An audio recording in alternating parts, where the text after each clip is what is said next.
The gold rush has become synonymous with parts of Africa, but rarely the dunes of the Sahara. Now, in the vast Mauritanian desert, the precious metal is extracted. About 10 years ago, a discovery shook this country. Beneath the endless sand lies gold reserves. When we arrived here, it was desert, just like you see back there. When we started, we worked with shovels and pickaxes. Just look at all these people working here now. Since then, the tools have changed considerably, and now, to the sound of generators, miners explore the Saharan subsoil. Alassane is one of them. 8 months ago, he left everything behind to settle in this makeshift tent, 1,002 kilometers from his village. You really need gloves and proper shoes. You can't go down into the shaft without that equipment. Otherwise, it hurts too much. The minimum requirement for the underground search, where miners fracture rock with small hammers and homemade blowtorches. I hook up the tank here, and the gas goes down to the torch below. Then when you're at the bottom, you can ignite it with a lighter and start working. Final checks, and it's time for Alassane to throw himself into the depths of the desert.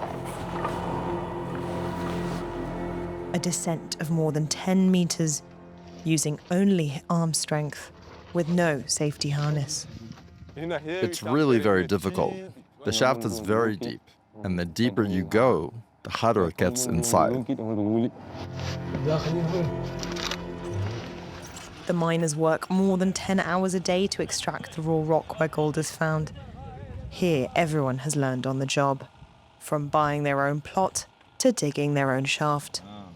The first time I went down, only God saved me. I didn't even have shoes. I didn't know what I was doing, and I was new here. I didn't know anyone. I was completely alone. When you're starting out and have nobody to teach you, it's just too difficult. Risky, difficult, and volatile work that brings in less than 200 euros a month.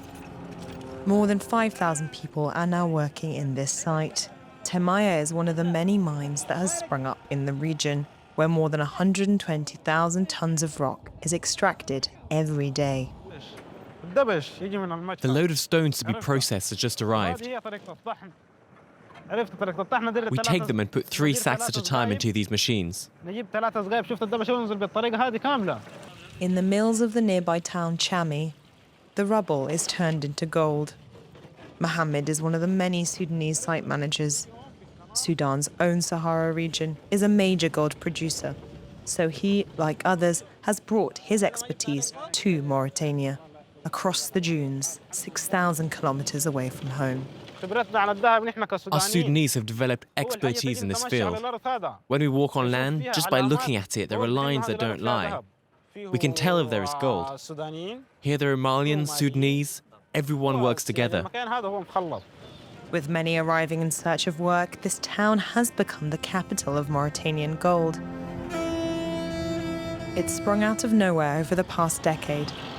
In the expansive desert, 40,000 people call it home, with shops, modern hotels, and a thriving business ecosystem. You see a bank here, but it's not the only one. Practically all the major banks are represented here. The activity has created a turnover of around 700 million euros. It's truly a sector that in a short time has become one of the engines of the national economy. The sector has created 50,000 direct jobs and supports 200,000 people across the country. The impact is clear in the capital, in Nouakchot's market, where gold is booming. I always buy here because he lowers the prices a little. It's good for resale. Now, it's no longer only Mauritanians buying. The demand is international. Before gold was found in Mauritania, gold jewelry was mostly old antique jewelry. Women came to have it melted down or remade, and that was mainly our work. cheaper than imported gold. It's a sign of hope for Said. It's important for crucial resources like this to have our independence.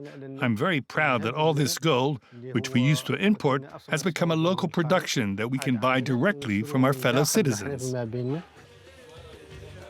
A fifth of Mauritania's GDP comes from mineral extraction. In the last 4 years, gold has overtaken iron as the precious desert stone becomes the country's most exported product.